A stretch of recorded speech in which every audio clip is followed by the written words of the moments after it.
अस्सलाम वालेकुम।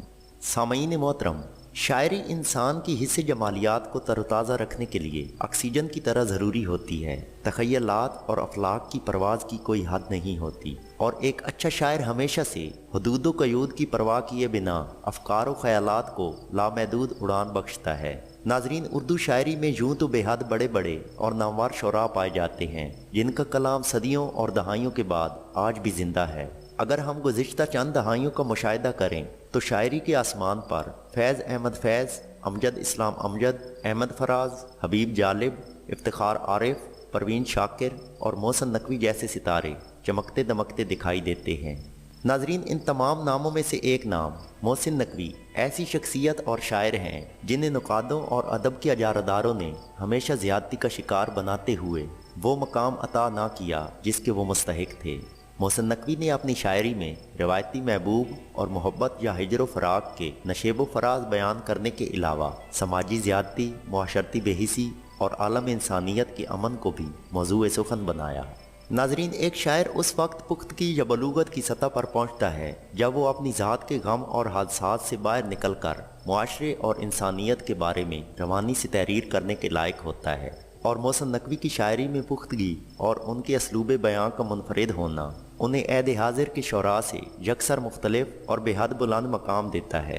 सामीन, मोहसिन नकवी 5 मई 1947 को डेरा गाजी खान में पैदा हुए। उनका नाम वालदैन ने गुलाम अब्बास रखा, जिसे बाद में उन्होंने खुद तब्दील करके गुलाम अब्बास मोहसिन नकवी कर लिया। गवर्नमेंट कॉलेज मुल्तान से ग्रेजुएशन करने के बाद मोहसिन नकवी ने पंजाब यूनिवर्सिटी से उर्दू अदब में मास्टर्स की डिग्री हासिल की। मोहसिन नकवी की शायरी का मजमूआ कुलियात मोहसिन नकवी के नाम से मौजूद है। नाजरीन, उन्होंने अपनी ज़िंदगी में 11 कुतब तहरीर की और उनकी हर शायरी की किताब में मौज़ूए सुख़न इंसानियत और मुआशरे में मौजूद तल्ख़ हकीकतों पर मबनी रहा। उनकी तसानीफ़ में अज़ाब दीद, ख़ैमा जां, बरगे सहरा, बंदे कुबा, मौज इदराक, तलुए अश्क, फ़ुरात फ़िक्र, रेज़ा रेज़ा हर्फ, रख्त शब, रिदाए ख्वाब और हक़ एलिया शामिल हैं। और उनके इस खूबसूरत अंदाज़ शायरी की वजह से उन्हें 1994 में सदारती तमग़ा हुस्न कारकर्दगी से भी नवाजा गया। सामीन मोहतरम, मोहसिन नकवी की शायरी के कई मुख्तलिफ पहलू हैं। रोमानवी पहलू जो कि हर शायर की तसानीफ़ में शामिल होता है, मोहसिन नकवी के यहाँ भी मौजूद था।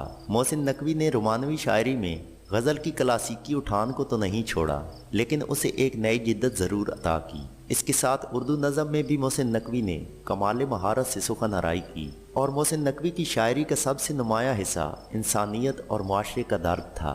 कर्ब मोहसिन की मुसाफत के खुदाबंद जलील, खाकज़ादों को सदा बख्त सिकंदर देना, यकीनन इस जैसा बड़ा और आला दुआया शेर कि जो तमाम आदमजादों के लिए था, मोहसिन नकवी जैसा शायर ही लिख सकता था।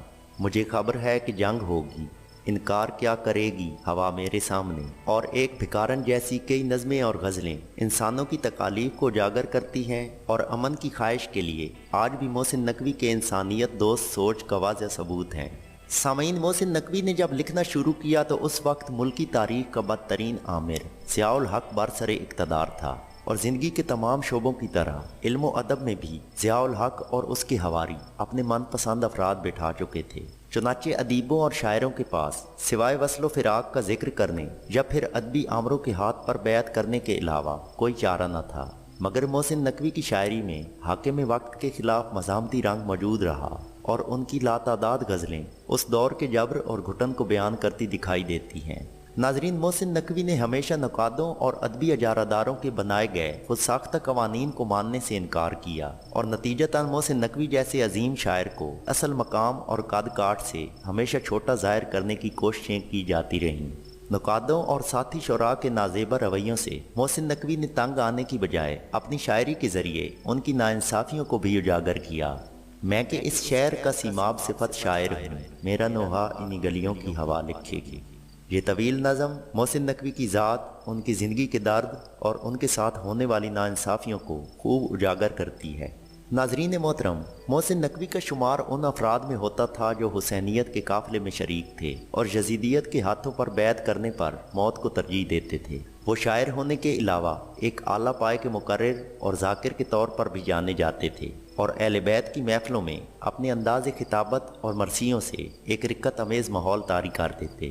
ناظرین، ان کی شاعری میں امام حسین کے غم اور کربلا کے ذکر کی وجہ سے ادب کے ٹھیکیداروں نے انہیں ہمیشہ ایک مخصوص فرقے کا شاعر اور عالم ہونے کی سند عطا کرنے کی کوشش کی۔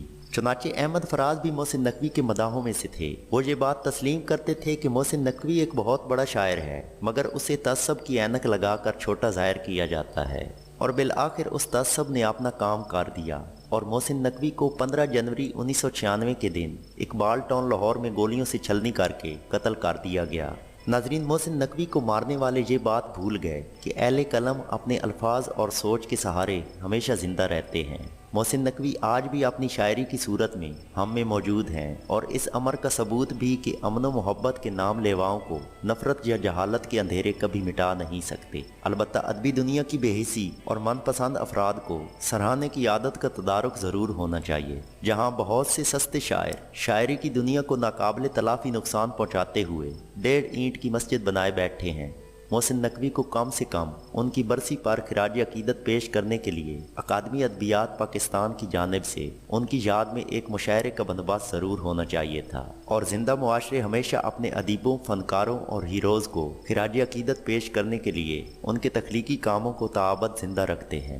سامعین، اس کے ساتھ ہی ہماری آج کی ویڈیو مکمل ہوئی۔ اگر ویڈیو اچھی لگے تو اسے لائک اور شیئر کریں، اور ہمارے چینل کو ضرور سبسکرائب کریں تاکہ آنے والی تمام ویڈیوز سب سے پہلے آپ تک پہنچ سکیں۔ ویڈیو دیکھنے کا شکریہ۔ اللہ حافظ۔